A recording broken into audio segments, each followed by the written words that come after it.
Magandang araw po sa inyong lahat. Tuloy po tayo sa aming maliit na bahay. Maliit. Huwag yung maliit. Mamaya, pag maliit, tapos ang laki. Ang laki pa, second floor nga. Second floor pala. Magandang araw po sa inyong lahat. Tuloy po kayo sa aming bagong bahay. Ipapakita ko po yung tabi. Ang dami nun. Hindi, ito lang. Magandang araw po sa inyong lahat. Tuloy po kayo sa aming bagong bahay. Itutur ko po kayo.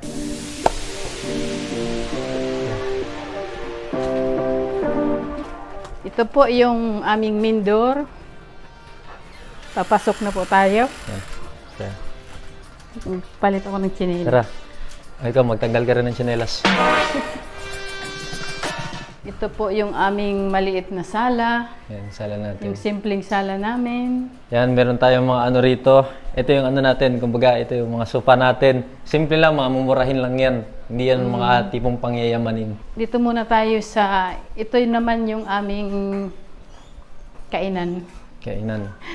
Ito yung lamesa natin, mga upuan. Mga simple lang yan, mga Ayan. mumurahin lang lahat yan. Tapos dito pala yung parang, meron din tayong, ito, binigay ito ng mga kaibigan natin sa Oriental Mindoro ng mga vloggers.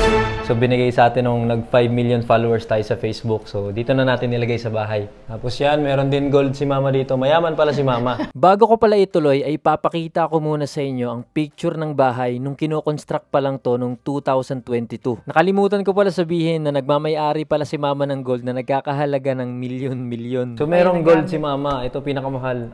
Pumapalo to ng worth 30 million US dollars. Medyo ko lang. Ano to? May laman yan, may nilagay lang. Huwag mo na ano yung laman. Mga 150 lang ito sa Shopee. Nakwento pala ni mama na pawid lang to dati at hindi concrete. Dito na din lumaki si mama. Wala na tayong nakuhang picture ng dating bahay pero kahoy lang, yero at konting pawid ang structure nito. Ang dating bahay dito, yung bahay talaga ng pamilya ni mama. Sa tatay ko. Sa tatay niya. Nung naabutan ko to, kahoy na lang, tas halos sira-sira na rin talaga. Tas dati tumira din kami dito nung mga first year, siguro ako mga 13 years old. Tapos yun nga, talagang ano na yung bahay, wala nang picture. Pag umuulan, di kaya nabagyo, talagang natuloy yung mga tubig na pasok sa loob ng bahay. Sunod nating tignan yung kwarto ni mama. So, nahiya si mama. Ito yung kwarto niya. Ano, magulo pa yung kwarto ko, pasensya na. Hindi, wala pa sa ayos. Kasi andito pa yung mga makina ko. Ayan, so ito, mga makina ni mama, dalawa. Yan, mananahi talaga si mama. Dati padalaga pa lang siya. Hanggang sa nung nag-Saudi na siya para sa amin ni kuya. Tapos ngayon, ito bit-bit niya pa rin yung makina niya kahit nag-retire na siya. Kasi parang, ewan ko, libangan niya ata to, sideline. Paminsan-minsan tumatanggap pa rin ako ng tahi. Pero hindi na ano, bihirang-bihira lang. Pag yung kailangan lang nila na wala silang mapatahian. Kasi minsan nakikiusap yung iba na wala daw mapatahian. Kaya, sige, tinatanggap ko. Pero pa isa-isa lang. Pero pag marami, umaayaw na ako. Kasi hindi ko na kaya, may edad na tayo. Huwag din kayo basta maniniwala kay mama dahil minsan tumatanggap siya ng maramihan kahit mag-isa lang siyang nagtatahi. May aircon din ang kwarto ni mama na kung minsan di ginagamit dahil gusto niya magtipid ng kuryente. Ito nga pala, may aircon tayo dito. May aircon at 1 week pa lang kinabit, sira na.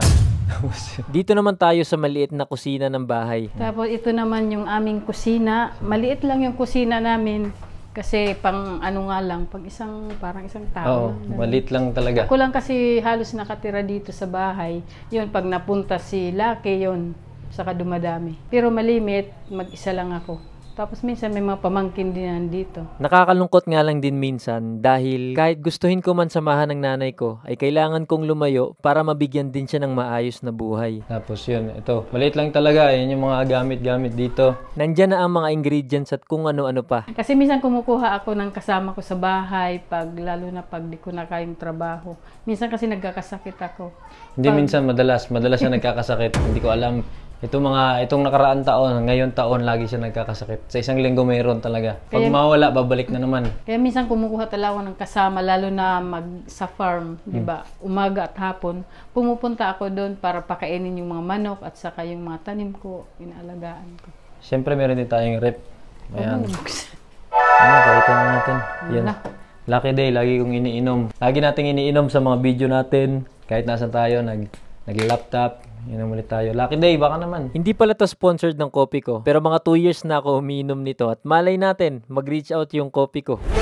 Ito paborito mo yan. Siguro dahil laki yung may laki dyan. Oh, laki rin pangalan. May maliit din tayong lababo dito na kung minsan sira. Mabilis kalawangin yung mga bakal dito o yung mga mga appliances dahil malapit lang dito yung dagat. So doon lang yung dagat. Kaya ayun, madali lang kalawangin yung mga binibiling gamit. Siyempre, di mawawala ang CR na tamang-tama lang ang laki para kay mama. At meron din sa pangalawang CR para naman sa mga bisita. Gamit na gamit to lalo na pag piyesta at maraming tao. Saktong-sakto dahil yun ang susunod nating video pagtapos nitong house tour. At dito naman naglalabas si mama. Ito naman po yung aming labahan. Yan.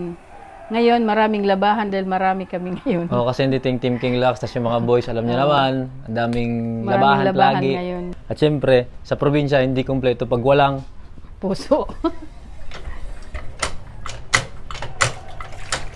yun. Ito naman po yung aming bahay Bahay kubo. kubo. Dito kami nagtatambay pag sobrang init. Tapos ngayon lang, kasi umuulan dito, maraming sampay, kaya medyo pasensya na magulo.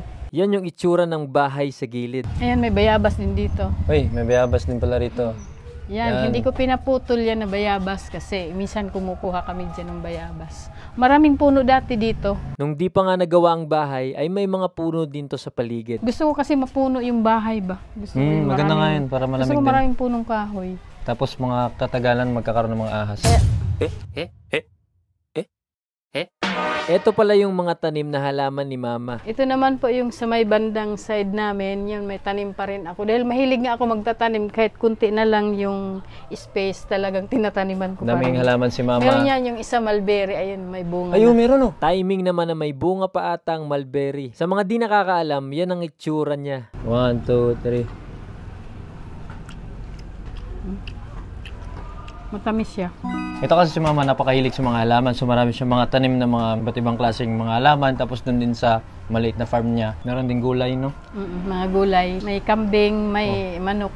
Nung pinakita natin nung last video natin, di ba nag-tour tayo sa farm ni mama? Eto yun, kung saan pinakita ko sa inyo nung nakaraan yung iba't ibang tanim ng nanay ko at alagang hayop. Pupunta na po tayo ngayon sa second floor ng bahay. Dito po yung hagdan. Akyat muna tayo dito sa masikip na hagdan. Ang cute lang dahil hindi sakop ang haba ng paa mo. Ito yung second floor. So pakita natin yung isang kwarto. Yan. So ito yung, hindi ko alam kung kaninong kwarto to kasi, Sa'yo to eh. ha? Sa'yo. Walang tao dito pag wala ka. Walang tao dito. Hindi na bakante mo? Bakante yan, walang tao. So dito ako natutulog pansamantala. Sabaw na uwi kami ng Samar dito sa bahay ni mama. Dito ako natutulog. Dito naman sa taas sa mga kwarto. Dito sa kwarto ako natutulog, halimbawang uuwi ako ng Samar. Lipat naman tayo sa kabilang room. Ito yung kwarto para sa mga bisita o pag umuwi ang mga pamangkin ni mama. Ito naman po yung hagdan papuntang terrace. Kakaiba yung design ng bahay ko, sabi nila. Kasi yung terrace may hagdan. Bakit daw ganun? Dapat diretso. Sabi ko, gusto ko, iba naman yung design. Kasi dito, pare-pareho na lang. Ako lang talaga na iba na ganito yung design. Akyat naman tayo dito sa may terrace kung saan masarap tumambay. Yan, simple lang, maliit lang na terrace talaga to. Saktong-sakto lang sa ilang member ng family. Hindi siya yung malakihan talaga. Marami ditong mas malalaki pa ang terrace. Tapos meron din tayo nito, gusto natin maglaro nito lagi. Yan. Marito ko to eh. Lagi ako naglalaro nito. Ayos din dito dahil makikita mo naman yung mga marites, mga taong dumadaan. Oy! Bati ka pa naka-follow. I-follow mo na yan. Tapos i-share mo na rin tong video. Andyan naman yung mga gym ng barangay. Tapat lang talaga ng bahay ni mama. Hanggang dito rin sa terrace ay may mga halaman si Ermats. Ito yan oh. Pwede ka rin kumuha dito. Ay, meron no? May mga bunga na rin siya oh. Ito oh. Yun. Yan, pwede nang manguha dyan. Yan, nakakita ulit tayo ng mulberry. Mas marami pa ata dito. Sabi nila, healthy daw to at anti-cancer din. Uy, dahan-dahan ka ha. Yun. Huwag na. Nakakuha tayo. Yun, nakakuha tayo. Ulit. Matamis yan pag ano na. Ako na matamis masyado. Gusto ko yung matamis sa asin. Hindi naman siya matamis masyado. Ang mulberry hindi matamis masyado. Kunti lang yung tamis niya. Sabi nila anti-cancer daw yun. Mas pampapugi. Nasa likod lang pala nung napakagandang rock formation na yan, yung dagat dito sa barangay namin sa Samar. Pinagawa ko nga pala yung bahay na to para kay mama noong 2022 hanggang 2023. Welcome din pala yung mga kamag-anak na tumira dito. Ito yung katas ng paggawa natin ng video. Ito yung katas ng pagiging content creator natin. Finally, naparetire na natin si mama, dating OFW. Ngayon, nandito na lang sa Pilipinas. Ine-enjoy na lang yung buhay. Nai-stress paminsan-minsan, nagkakasakit. Pero at least dito na siya, meron na siyang bubong na matutuluyan. Eto at may kinuwento pala si mama dito. Tapos dumating yung time na nawala ang tatay ni mama. Sunod ay bumagyo naman kaya naging isang floor na lang ang bahay. Gusto ko talaga ipasiminto tong bahay na to. Yung magandang ano kasi, nung bata pa ba ako, laging sinasabi ng tatay ko na mag-aral daw akong mabuti para ipasiminto ko yung bahay niya. Kasi up and down din siya dati, yun nga lang hindi siya siminto, kahoy. Nung tumira din kami dito ay talagang kahoy lang yung dingding. Yero na may pawid ang bubong na madalas pumasok ang tulo galing ulan dahil sa butas. So dito talaga lumaki si mama, ibang-iba talaga yung itsura nito dati. Tapos tumira din kami dito ng 1 year. Dito rin ako nag-first year high school, tapos iba talaga yung itsura ng bahay. Ito kasi yung bahay ng tatay ko nung nabubuhay pa. Kaming magkakapatid, dito kami nakatira. Unang-una namatay yung nanay ko, tapos tatay ko. Kasi namatay na tatay ko, pumunta na kami ng Manila.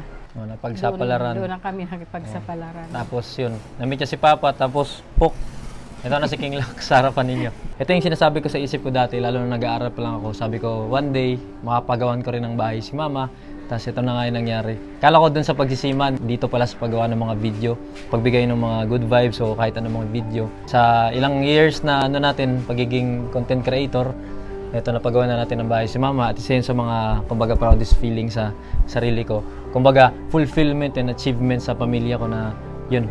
Dahil sa paggawa ng video, napagawan ko ng bahay si Mama. Magto 2 years na pala tong bahay ni mama at ayokong i-announce sa inyo dati dahil baka tignan nyo to as nagyayabang o nagfe-flex ng kung ano-ano. Di pa nga pala tapos tong bahay at stop din muna ang construction dahil may mga bagay pang mas dapat pang unahin. Pero at least may maayos na masisilungan na si mama. Mamurahin lang yung ano namin ngayon, yung mga gamit sa loob ng bahay. Di rin mga mahal ang mga gamit na nasa loob. Yun lang, nakakalungkot din minsan dahil mag-isa lang si mamang nakatira dito. Ang kuya ko ay nagpamilya na sa Maynila at di ko naman masamahan si mama dahil umiikot pa nga tayo sa buong Pilipinas para maabot yung mga kababayan natin, lalo na sa mga probinsya. Kahit nakakalungkot ay naintindihan naman ni mama yun. Nakakalungkot din minsan kasi si Mama lang yung mag-isa dito. Yung dalawa niya anak wala. Si Kuya nandun sa Maynila, nag-asawa na. Tapos ako naman, kailangan kong umikot ng iba't ibang lugar para gumawa ng video. So, kailangan kong lumayo sa sarili kong nanay para mabigyan siya ng buhay na ganito. Tapos para hindi na rin siya magtrabaho. Kumbaga parang, yun nga, para makapag-retire talaga siya ng maayos. Yun lang, kahit napagawan ko si Mama ng bahay, siya lang mag-isa dito. Hindi niya kami Malungkot nakakasama. din ako. Siyempre, gusto ko kasama ko yung mga anak ko, yung mga apo. Kaso ayaw nung isang anak ko tumira dito sa bahay kasi mas gusto niya sa Manila kasi yung pag-aaral daw ng mga anak niya. Yung parang mas maganda yung turo sa Maynila. That's yun. At the same time na gusto ko man samahan si Mama dito, hindi pwede. Kung pwede lang magkagano'n. Pwede ko lang i-clone yung sarili ko, gagawin ko para may kasama si Mama kasi hindi. Kailangan ko talagang pumunta ng ibang lugar, maging malayo sa sariling pamilya para gumawa ng mga video para ma-inspire yung iba dyan. Hindi lang sa sarili ko matulungan, kay Mama pati yung iba ding tao. Yun. Ito yung first time na pinakilala ko si Mama sa inyo talaga kasi hindi ako nag-share ng mga personal life ko. Ang gusto ko lang makita ninyo yung mga video na ginagawa natin. Ayaw ko nga kaso gusto niya. Tapos meron din siyang live, so supportahan niyo yung live niya. Gusto niya na ma-monetize sa Facebook, sa live daw. Laro lang yun. Ito yun Siyempre, sobrang hirap din ang ginawa ni Mama before kasi yun nga, kailangan niyang mag-Saudi dahil bata pa lang namatay na yung tatay ko. May ilang taon ako nun ba? 2.5 2.5 ba? years old. So 2.5 years old, namatay na yung tatay ko. Tapos wala talaga akong memorya ni Papa kahit konti. Sa picture ko lang nakita. Tapos, Hindi ka pa marunong magsalita. Yan. Sobrang hirap kasi yung iba kasama nila yung tatay nila or nakasama rin nilang maraming taon. Tapos yung sa akin, totally walang memory talaga. Tapos kailangan ni Mama mag-Saudi para may pantaguyod sa amin ni Kuya. Tapos, Ayoko nga sana nun. Kaso yung papa mo bago siya namatay, yun ang hiling niya. Ano Sabi niya, mag-abroad daw ako tapos iwan ko daw kayo sa Bohol. Kayo nang ginawa ko. Bigla na lang nga napasandig si mama dahil may mga naaalala siyang malulungkot. Hindi ako makalakad nun. Hirapan na, hinihila na ako ng binan ko palabas para lang lumakad na ako kasi inaantay na kami ng tricycle. Naalala niya rin kung paano niya kami iwan at kung paano niya daw dinivert yung atensyon namin para di namin mapansin na umalis na pala siya. Simula sa bahay hanggang pag-abot sa Maynila, wala akong ginawa kundi umiyak. Oh, yun yung ano nun Ang hirap kasi talaga. yun yung hirap pag yung wala kang tatay tapos kailangan yung nanay yung Ayoko kumayod. talaga iwan kayo noon. Kaso talagang Isa yun sa kailangan eh. isa yun sa inaano niya, lagi niya inaano na dapat hindi na lang siya umalis na. Ewan ko basta tuwing abroad. maalala ko yun nung iniwan ko kayo. Talagang hindi ko maano na umiyak. Chine-change topic ko na nga lang dahil ayoko nakikita din si mama na umiyak pero wala, umiyak na. Pinatulog ko muna sila kasi pag makita nila talagang mag-iiyakan yan dahil ayaw nila sumama sa iba, gusto lang nila lagi sa akin. Pinatulog lang daw kami tapos mamaya-maya sinalasihan na. Pumunta na ng Maynila ba yun? Maynila muna. Nasa Bohol kami nung time na yun. Pumunta na siya ng Maynila. Tapos yun na, nagpa-Saudi na siya. So iniwan kami ni mama. Pagtapos ay nakitira na kami sa mga kamag-anak habang si mama naman ay nasa Saudi. Kumbaga, hindi rin madali kasi kailangan ni mama lumayo sa amin, iwanan kami. Kaya gusto niya kaming alagaan. Kailangan niya mag-Saudi para merong siyang panggasto sa amin, meron siyang pampaaral. Kailangan niya kumayod na mag-isa sa malayong lugar. Buti na lang yung mga amo ko mababait sa akin. Ang swerte ko kaya nagpapasalamat ako kay Allah, sa Diyos kasi talagang lahat ng napuntahan ko nung nasa sa Saudi. Nakadalawang amo ako pero lahat sila talagang ang babait nila sa akin. Wala akong masabi. Hanggang sa eto na nga at sa wakas napauwi na natin si mama sa Pilipinas. Although sayang lang kasi dalawa lang kami magkakapatid. Gusto ko sana marami kami para may isang mag-aalaga kay mama, isa, dalawa. Pero ganun talaga eh. Ang sabi nga ng iba mag-asawa daw ako. Wala na akong gana sa laging iniisip baka anuhin kayo. Yung paluin o pag wala ako baka maltratuhin ganun. Kaya hindi na talaga nag-asawa. Gusto ko nga pala magbigay ng saludo sa lahat ng OFW na nagsasakripisyo sa napakalayong lugar para sa pamilya nila. Yan, hanggat maaari, lahat ginagawa ko, hindi na to para sa sarili ko lang. Siyempre, number 1 dito sa nanay ko. Tapos sa mga tao dyan, natutulungan natin sa mga video, sa mga nanonood din sa mga video natin. Tapos hindi lang yun, meron pa akong binigay kay mama. Nung isang araw lang binili ko. Ganun na. Nananya na ako, iniisip ko na yun. Ayun, tapos na tayo sa house tour. Susunod na video, makikita niyo yung malupit na surprise natin kay mama. Congratulations, ma'am. Thank you very much. Yun na po, balik-balik po ulit kayo kung ano